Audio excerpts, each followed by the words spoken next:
If you have been in touch with the indie horror scene on YouTube for a while, there's a chance you have heard of a game called Case Animatronics. Releasing all the way back in 2016, the game quickly gained popularity on YouTube. This was thanks to the ever-growing fanbase of Five Nights at Freddy's, a game that Case Animatronics clearly took heavy inspiration from. The game received millions of views on YouTube shortly after release, however, not everyone thought the game was so great. The $10 price tag stood as a controversial part of the game, as well as many people believing that Case Animatronics was infringing on FNAF's copyright. Now, while I don't think the game is copyright infringement or should be taken down, I'm not exactly sure if the game is even good. On top of that, a sequel to Case Animatronics was released in 2018 and has since been updated with 3 new chapters. There is also one final chapter that at the time of making this video has not been released. After learning all of this and seeing how surprisingly good the later games in the series look, I decided to play through both of the Case Animatronics games in their entirety, go through the game's lore, gameplay, and graphics, and overall just see if these games are really deserving of the hype they receive.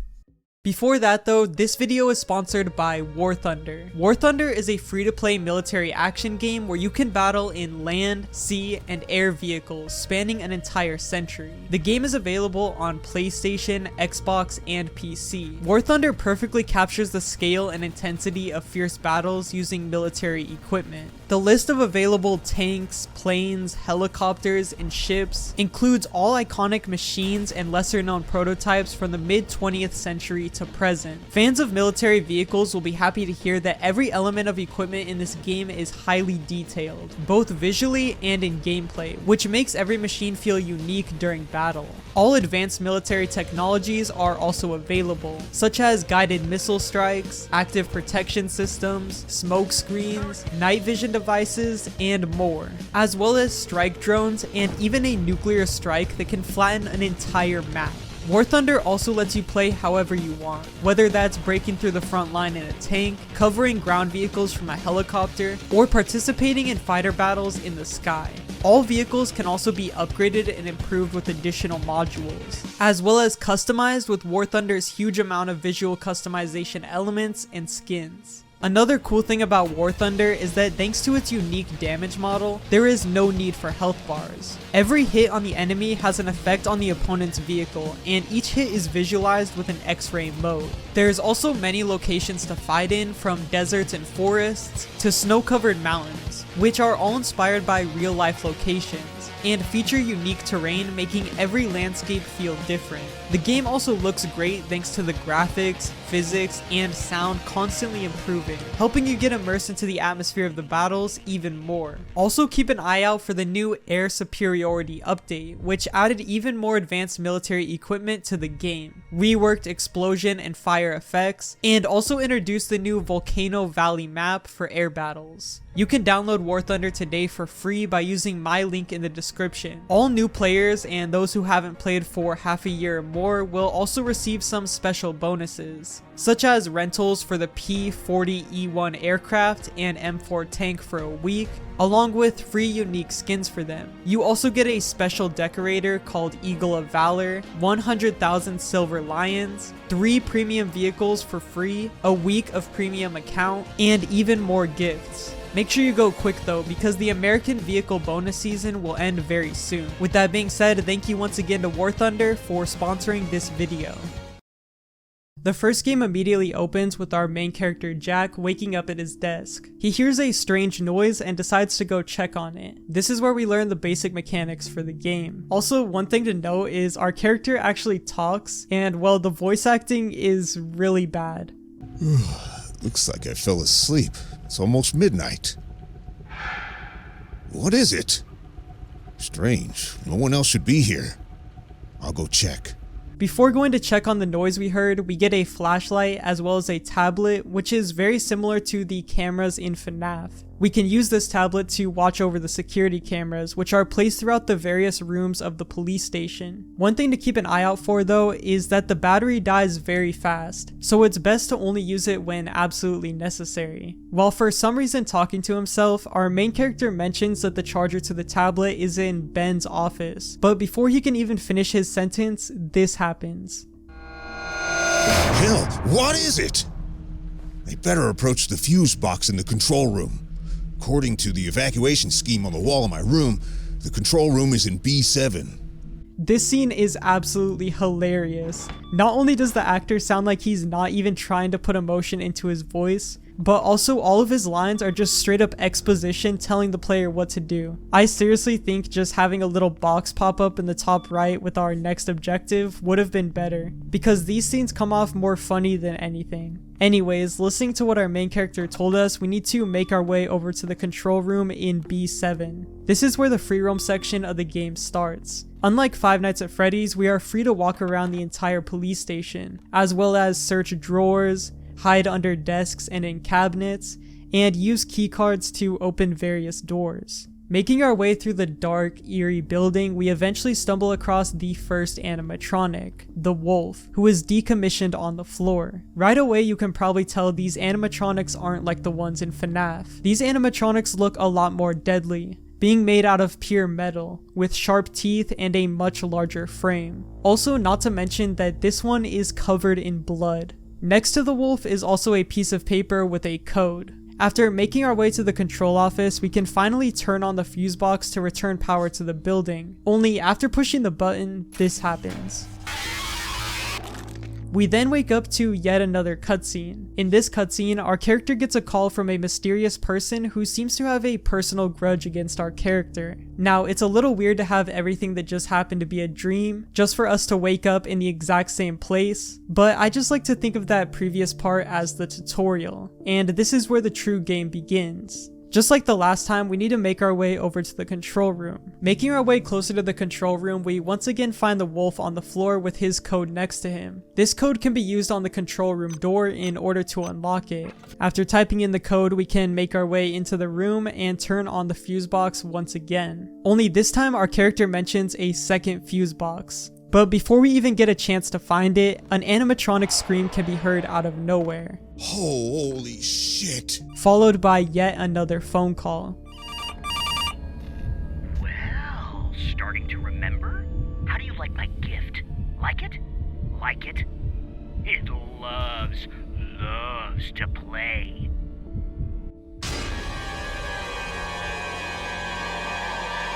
This is the first time we actually need to run from the animatronics and hide, and I think this scene was really well done. The loud sound effects and music that play do a really good job of building suspense during this chase. The loud stomping footsteps of the wolf also help to make the animatronic feel even more threatening. Running deeper into the police station, we eventually come across this room, which has a very ominous box in it. As we search around this room, this box can be seen and heard shaking, as if something is inside and trying to get out. This is yet another thing that had me really stressed the first time I played, because I was ready for an animatronic to break out at any second. Also, on the other side of this room is yet another decommissioned animatronic, the cat, which luckily for now is not after us. Searching through the bathrooms and locker room, we eventually find a blue keycard which can be used to unlock room 113, and it's here where we can activate the second fuse box. And while that does restore the power, it also brings along with it a new threat. We now need to avoid both the wolf and the cat, who is climbing around the ventilation and can drop down into any room we are in. Our character once again reminds us to go to Ben's office to charge our tablet. The only problem is the door is locked, but we are reminded that there is a lockpick in the evidence storage room. Our character also gives us a little hint into the actual story going on here, stating that these animatronics were from a previous case, and that's how they ended up at the police station. Besides this small passing remark though, we don't have any further leads on what's going on. Grabbing the lockpick and making our way to Ben's office is easier said than done. The animatronics AI is really well done, which keeps the gameplay tense and challenging the entire time. It actually took me a lot of attempts to get this down. Luckily, the game is really good when it comes to checkpoints, having one placed after almost every single major event, so you never really get set back too far, but this part was still really hard. Also, while on the subject of deaths, the jump scares are actually pretty scary. While the animation is nothing crazy, the sound effect and design of the character, coupled with the tense chase that comes before it, makes it pretty surprising when you actually die. After finally getting the lockpick and cracking the door, all while trying not to die, we finally get into Ben's office. But of course, it couldn't be that easy. So to get Ben's charger to work, we need to play a quick game on his computer. Luckily, it's a really simple card game that only lasts a couple seconds. This was so easy that it was pretty much pointless, to be honest. While we wait for our tablet to charge in real time, because yes, it does actually have to sit there and charge, we are able to search around Ben's office a little bit more. And it's here where we find the red keycard. With the help of our newly charged tablet, we are able to make our way over to Paul Morgan's office and unlock it. It's here where we finally learn a little bit more about the mysterious caller, and why our main character thinks he's targeting him. I actually like the way the story is intertwined with the linear gameplay. Learning small bits and pieces that are slowly uncovering a bigger mystery really helped keep the game interesting the whole time I was playing it. Also, for what it is, the story is very unique, and it doesn't follow the tropes that many FNAF-inspired games follow when it comes to their stories. Why did he refuse to speak with me? Is it because I didn't catch the killer? This is silly. He only made it worse. After this, the cat drops down into our office, forcing us to hide under the desk, before we once again receive another phone call.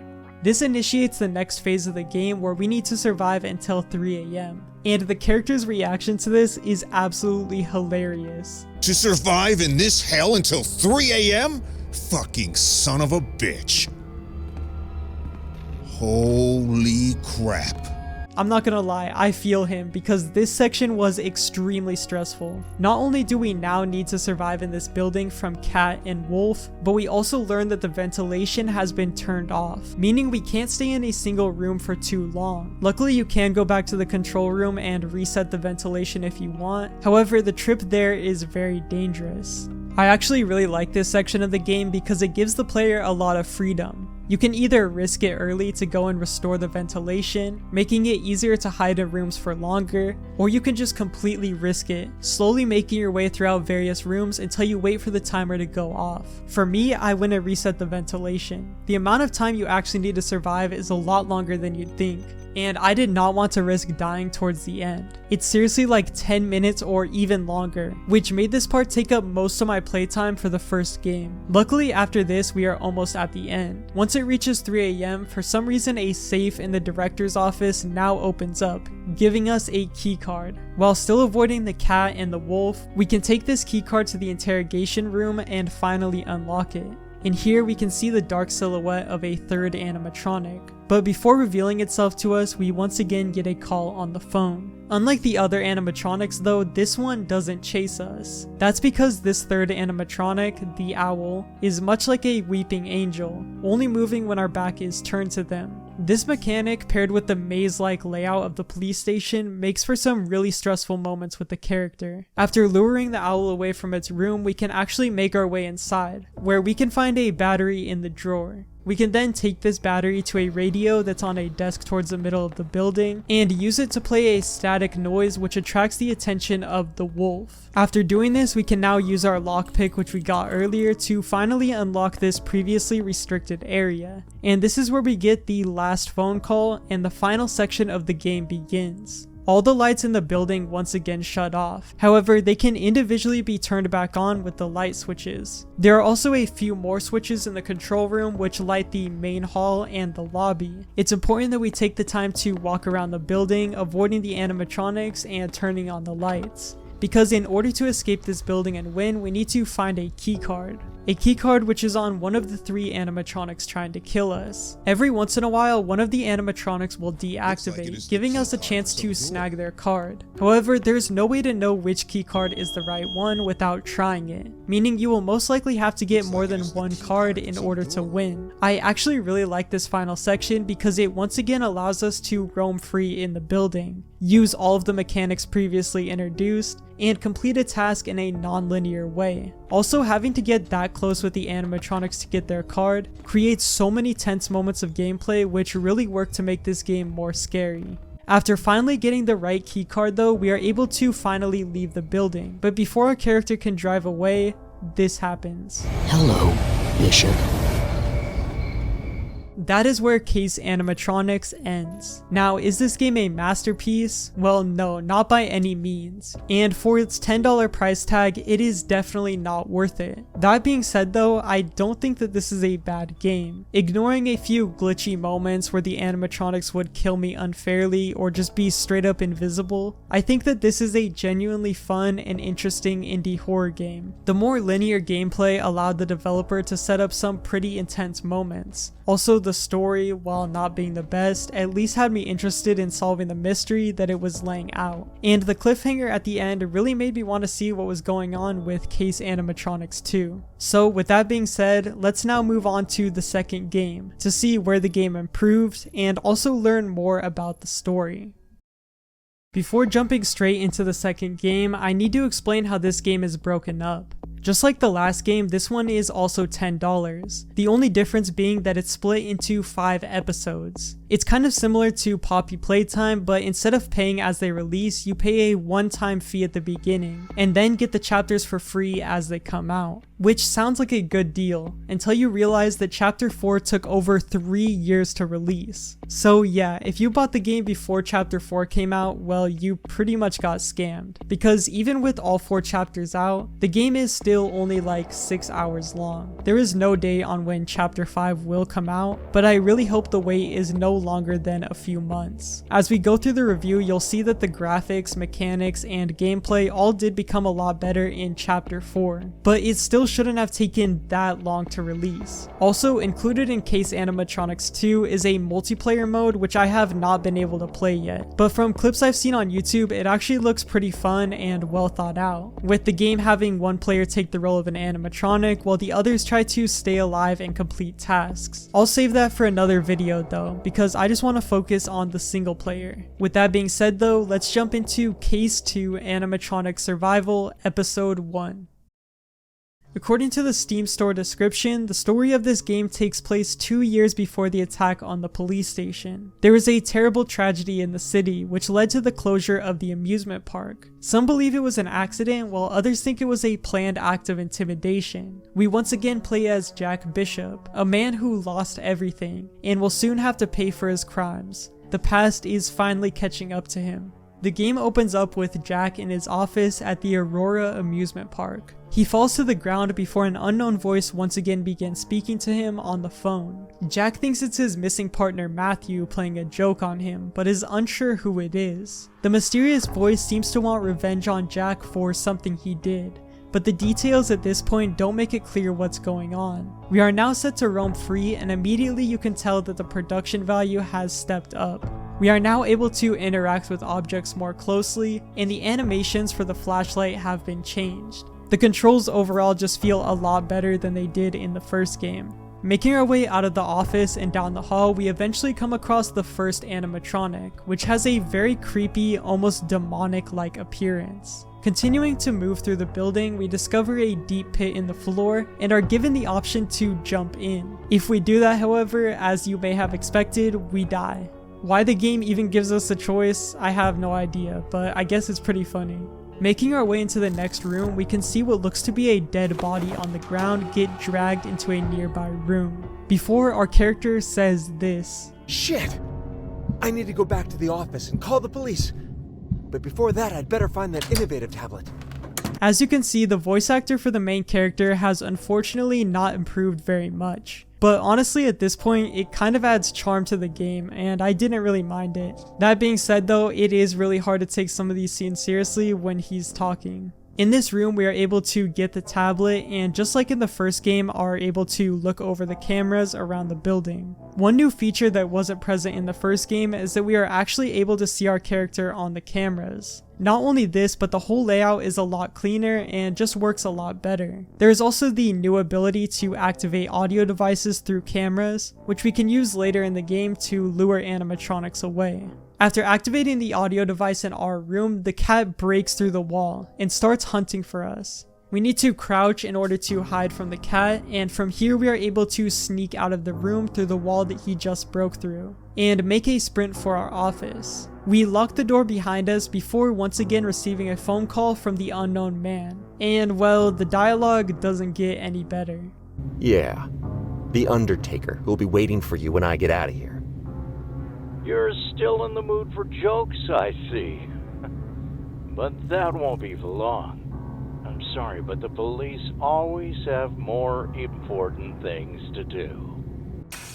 Wait, looks like he's cut the power to the building. After this call, the power is shut off just like the beginning of the last game, and it is up to us to get it back. Before that though, a computer in the office is now active, and we are able to play a retro game titled The Donut Story. This game has us controlling a donut, trying not to get eaten by an animatronic Pac-Man. However, before we complete the game, we get jump scared and the computer breaks. Making our way back out of the office and into the main building, we see the bull animatronic burst through its glass case and run away, opening a new room for us. In this room, there are many miscellaneous things scattered around, including a human jaw which can be found on the table. But the thing we are looking for is a lockpick. After finding this lockpick, we can take it to the generator room, where we can unlock the door. But before we can even finish doing that, the cat kicks down the door and climbs back into his vent. In this newly opened room, we find a piece of paper which says, "Waiting for you in the warehouse." This reminds Jack that the warehouse manager should have a key card for the next room. Making our way into the warehouse, we can find a few cabinets similar to the ones in the first game, which we are able to use for hiding. Once we enter the main room, this now begins one of the main sections for this chapter. After making our way through a long path of shelves, we eventually find the manager's desk along with a camera. Before this happens.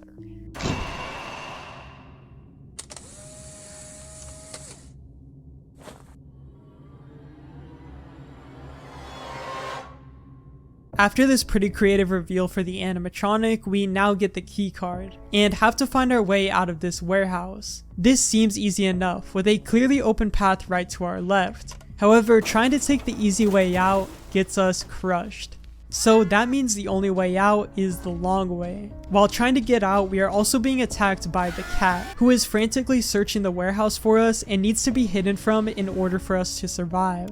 Also, much like the ending of the first game, the cat has another keycard on his tail, which we need to use to unlock the door and escape, so we have to grab that as well. Trying to navigate the tight corridors all while staying out of sight is extremely tense, and was definitely a highlight in this chapter.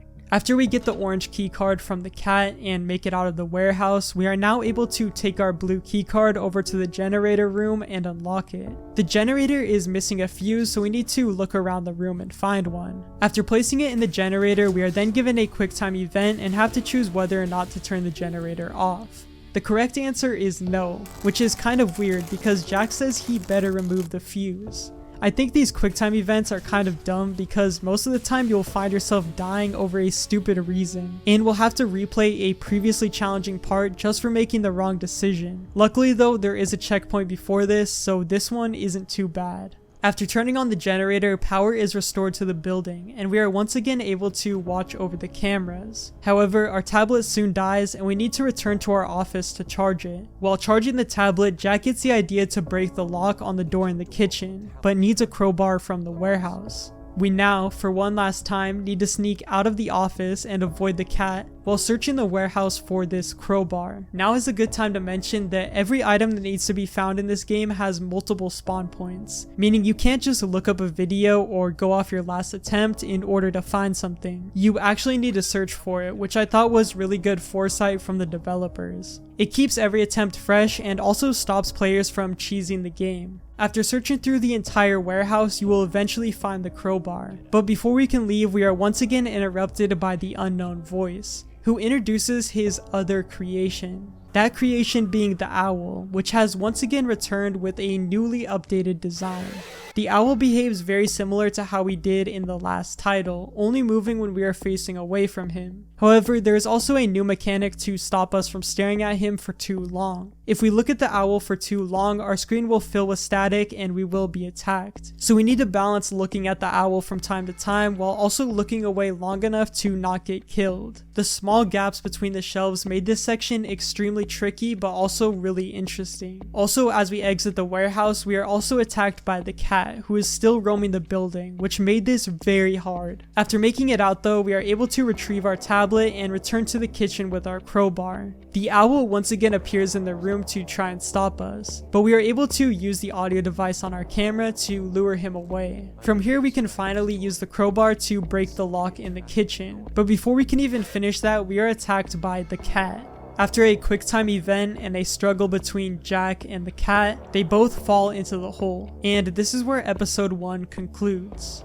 Overall, I actually enjoyed this episode a lot more than I thought I would. I think a lot of the scares were really well done, like the scene with the camera or the bull running through the glass. I also think the gameplay in the warehouse section was really interesting, and I also just like how the episode was able to create so many tense moments in such a small environment.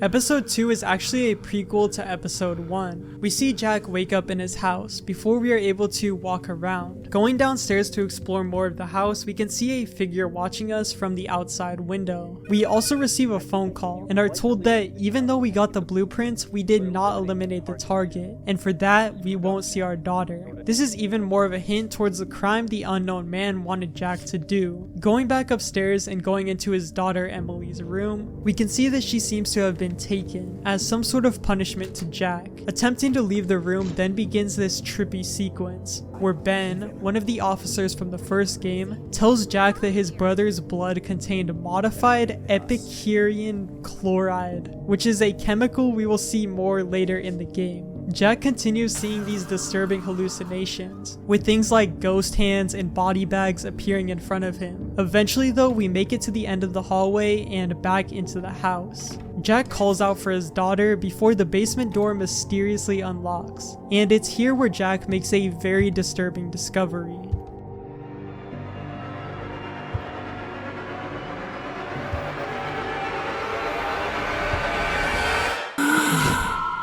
Jack uncovers the body of what can only be assumed to be his daughter before we are thrown back into the game.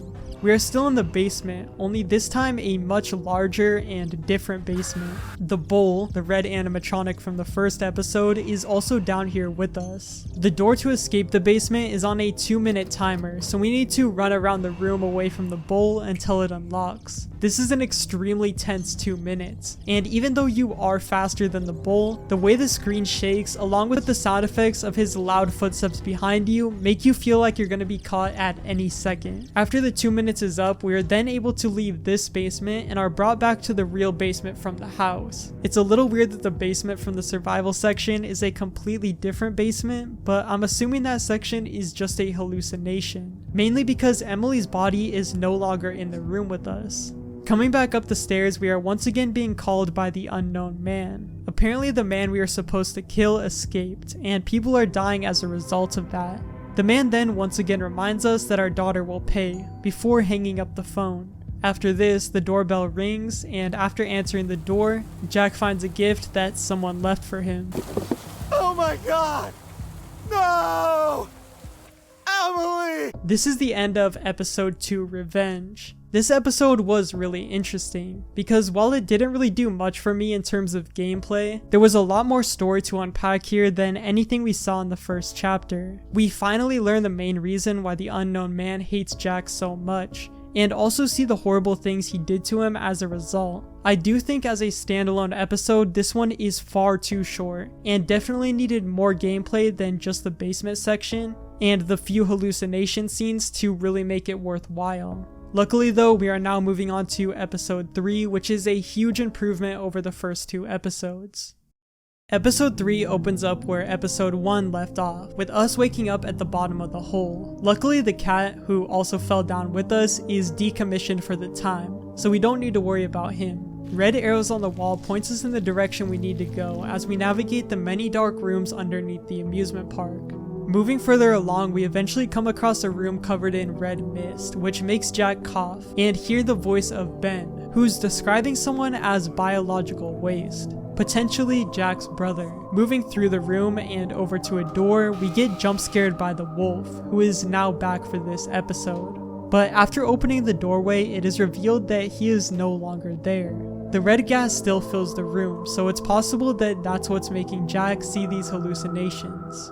We eventually stumble across the bowl once again, only this time he is not a hallucination, and is roaming the underground bunker along with us. Ignoring the room he walked into, choosing to take the other path, we also discover a room with green gas, which will actually kill us if we walk into it. Exploring more of the many passages in this underground section, we eventually find the word exit on the wall next to a red arrow. This actually brings us directly to an exit door. However, upon trying to open it, we realize that we need to find another way out. After some more exploring, we eventually come across this room, which seems to be some sort of class. Moving deeper into the room, eventually we find a locked metal door. After trying to open this door, the cat bursts out of it and starts to hunt for us. We need to hide under a desk in order to lose the cat's attention, and then go through the doorway he just broke out of. This brings us to a new set of hallways, which leads us to yet another exit. This one appears to actually be the right one, but the only problem is that according to Jack, it's missing a valve or a generator. We now need to backtrack to an earlier section of the bunker, and here a new doorway opens. This newly opened doorway leads us to a theater-like area where Jack continues to hear more hallucinations about the experiments that took place in this bunker. In this room, we also find a generator, but the wires are fried, meaning we need to find a valve to open the door. Returning back to the B1 section of the bunker, we once again come in contact with the bull, who bursts out of a doorway much like the cat did and immediately begins to chase us. This begins an extremely intense chase sequence where we need to outrun the bull, all while searching for the valve in the room he just came out of. After running circles around the bull and getting the valve, we now need to run back to the exit. One really well thought out part of this episode is that because there are two different paths where arrows are leading to an exit, it is likely that during the tense chase scene with the bull, you will actually run to the wrong exit, leaving you cornered. This is such a brilliant thing to set up at the beginning of the game to have it come into play later. Now, I'm not sure if this was an intentional scare by the devs, but if it was, this part was seriously so well thought out. After running to the correct exit and attaching the valve, we are finally able to begin making our way out of the bunker. We need to go down a few more dark, eerie rooms, but eventually we find ourselves in a new area, which resembles a laboratory. We also get to hear more lines of dialogue, which are most likely hinting towards how the animatronics were brought to life in this series. Moving through the laboratory, there's also this jump scare, which caught me so off guard the first time it happened. The game doesn't do these out of nowhere jump scares very often, but whenever it did, they always got me so off guard for some reason. Eventually we were able to find a vent and crawl into it, but as we are making our way through it, it slowly begins to fill with purple gas. We then wake up back at the police station, as the voice hints towards the first game possibly being a hallucination. A doctor, a priest, a housewife, a cop. Damn, I can make them think they're in a police station. As we make our way through this all too familiar location, we one by one start to get attacked by each of the animatronics. Although luckily they are much slower than before and seem to be limping towards us for some reason. During this chase, the phone also begins to ring, and after answering it, we are once again transported. This time to a room in a laboratory, which looks to be simulating different areas of life, such as church, schools, houses, and prisons. We hear more dialogue about the animatronics and whatever plan this company is scheming as Jack makes his way up to an elevator. This elevator eventually leads us to the outside. Jack finally made it out, and all he needs to do now is leave. Sorry, but it's better for everyone this way. But before that can happen, in the most shocking moment in the entire series, Jack is quickly sniped and drops to the floor dead. Now, this was already an insanely crazy plot twist that I did not expect, especially considering that this was meant to be a prequel to the first game. But after that, just like Michael Afton in Sister Location, Jack's body stands back up and begins to walk away as if nothing happened. How he is able to do this, I have no idea. This is where episode 3 ends. Comparing this episode to the last two, this one is definitely the best. Not only did it have multiple genuinely scary moments, but it also had the best gameplay out of the three. And just like episode 2, it actually moved the narrative forward. Also, the ending was a huge highlight of the episode. I thought the way they did that twist was actually really cool. And it's seriously a fresh breath of air to see a FNAF game not shy away from showing violent scenes. With that being said though, let's now move on to the fourth and final episode so far.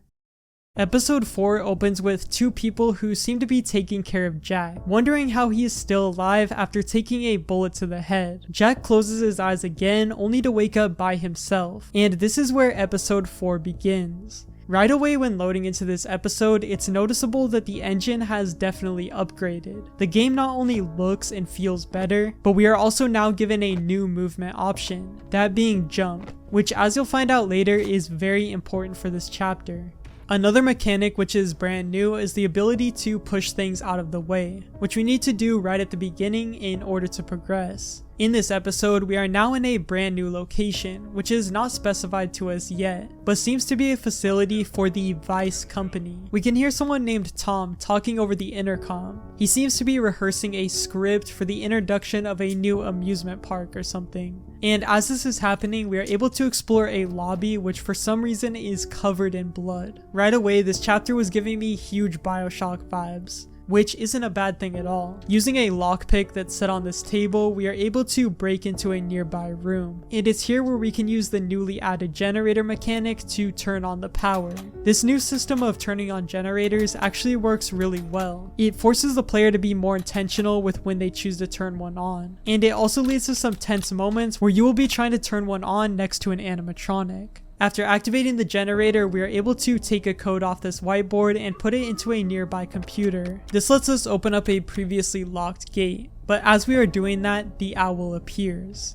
The owl, who is now for some reason rocking a cowboy hat, chases us out of the room and into a newly opened area of the facility. He's actually so hard to get rid of that it's better to just get to the checkpoint and die, which is pretty bad game design, but it doesn't take away too much from the actual experience, so I don't really care. Moving forward, we find a TV which we need to bang on in a certain order to fix. It's pretty much just trial and error to get the TVs on, but it doesn't take that long to get down, so it's not that big of a deal. After turning on the TV, we see an educational film called Mr. Bite, which was made for children by Vice employees.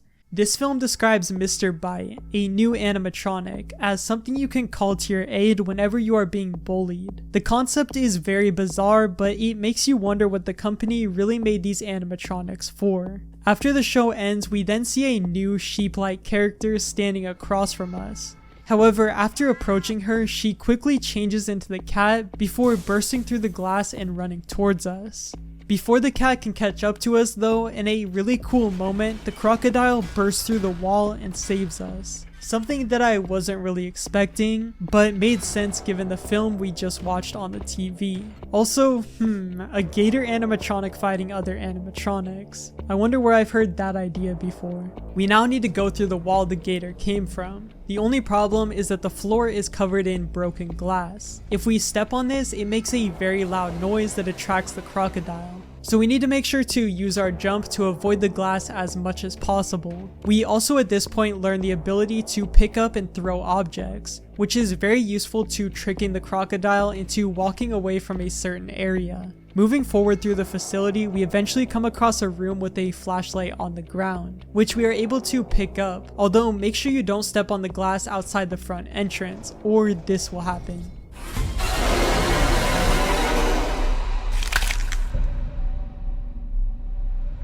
By the way, the jump scares in this episode are so much better than the previous ones. Like, this one is genuinely really well made. Anyways, after getting our flashlight, we are now given our next task, which is to find a working monitor and connect it. To do this, we need to go back the way we came, only this time crawl through a small vent on the wall. This vent leads us to a new room in the facility that not only has computers, but also a generator, which for some reason has 3 different inputs instead of just one. Putting in the first combination turns on the lights for the room we are in, and it lets us get a good view of which computer we want to bring with us. We now need to make our way out of this room through a different door and all the way back to the office, all while carrying this computer. Dropping it or stepping on any glass immediately attracts the crocodile, who is extremely hard to get away from. This is a section that requires patience and good timing in order to avoid the threat. The whole thing works really well though, with the throwable objects and also the ability to stand on things like desks to temporarily keep yourself safe. Everything just feels very well balanced. Also, seeing the crocodile do his idle animation inches away from where you are is truly terrifying. The reason I say this section takes patience is because you will most likely not get the computer right on your first attempt,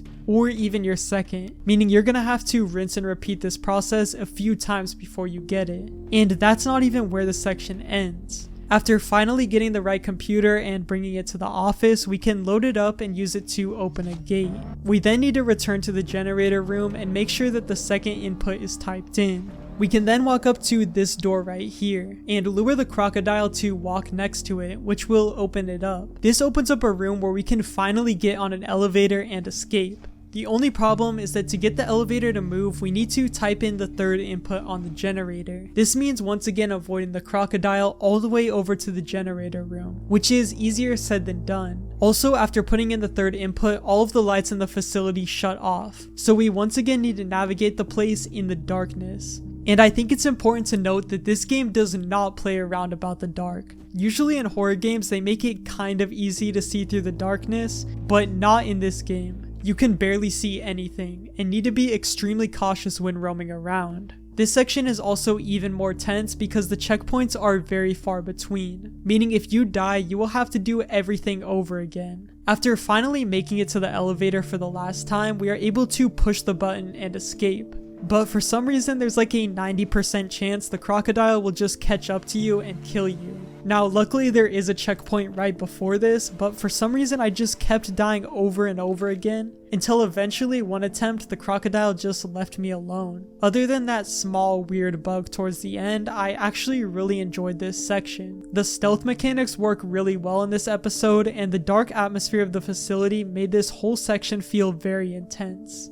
Coming out of the elevator, we find ourselves in a slightly cleaner area of the facility. Tom is once again on the intercom talking about the company, and on the walls is a face which is scattered all over the place. I'm guessing that this is Tom, the owner of this Vice company, but I'm really not sure. This whole thing honestly really started to remind me of Portal 2 and Cave Johnson. After breaking some wooden barricades and doing a small puzzle to open a door, we find ourselves once again going deeper into the never-ending rooms of the facility. We eventually come across a room covered by a fence, which has us do a pretty basic parkour puzzle in order to get through it.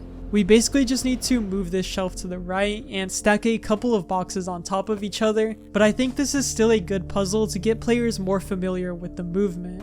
After getting over this fence, we actually get a stun gun, which can hold 2 bullets. This thing can be used to shoot electrical boxes to open doors, and also to stun approaching animatronics. Backtracking a little with the stun gun, we are able to shoot an electrical box on the wall and open up a vent. As we're going through the vent, we hear a voice of someone named Sarah who's talking about someone being injected with a drug. We also once again see the sheep character from the beginning. After falling through the vent into a new area of the facility, we come across yet another generator. Although while we are trying to turn this one on, we are also being chased by the crocodile, making this a good time to test out our stun gun or just throw a bottle. The generator opens a tunnel which we are able to run to the end of and close off, which stops the crocodile from being able to attack us. We are now set free in another huge part of the facility, and in front of us is yet another TV. This one is a film for Vice employees, which hints towards a keycard we need to find.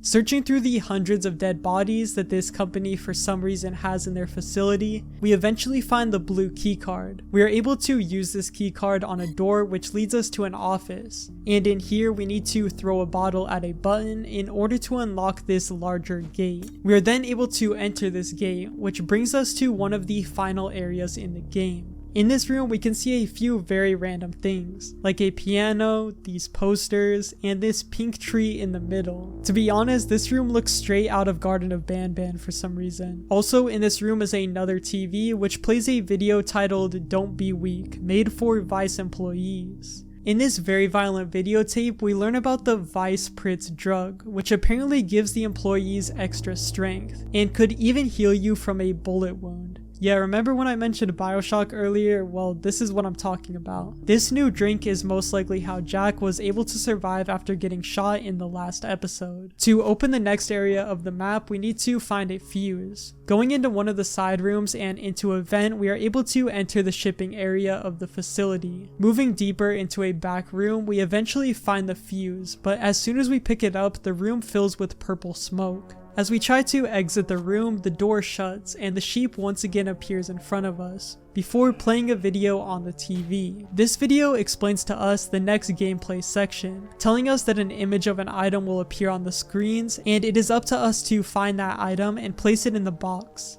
After this, a timer begins and we are tasked with finding a police hat, a knife, and a voodoo doll's head. The whole time we are doing this, intense music is also playing, and with how many objects are scattered around the room, it leads to this part being very stressful. After finding all 3 items and placing them in the box, the sheep then disappears and we are able to exit the room. We are now able to put the fuse in the fuse box to open the other red door and proceed further into the facility.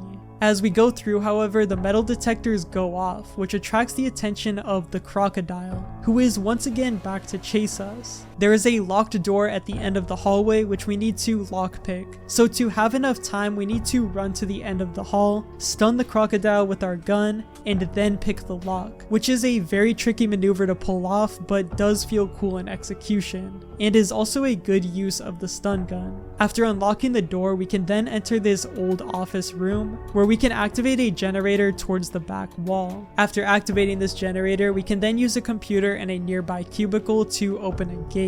After this, we can then return to the central area for one last time, where yet again another big door opens up. Going through this door takes us through a very long and dark walk through a cave, before we enter the final room in this episode.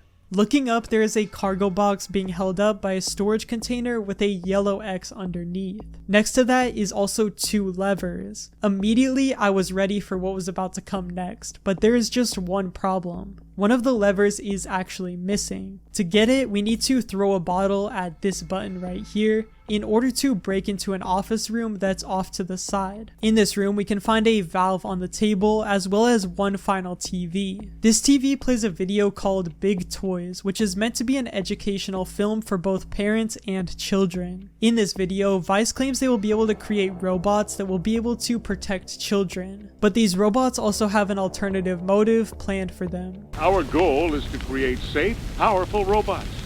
As a rule, all of these robots are terrible and unsavory to look at. But not ours.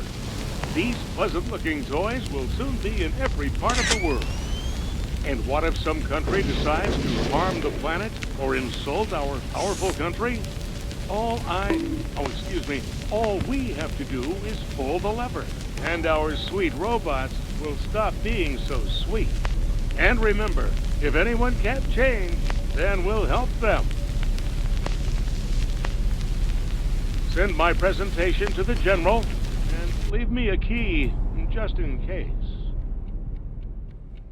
This explains why the Vice Corporation acts so military-like and why the animatronics are made to be so deadly in the first place. After watching that video, we need to go to this cargo box and open it up. Inside is the lever, which we are able to attach back to its original location. From here, all we need to do now is throw something to lure the crocodile and pull the lever. And while it may look a little bit anticlimactic, trust me, after the amount of times I died trying to sneak around this guy, this moment felt so good. After this, we are able to take the valve from the office and open this last door to escape.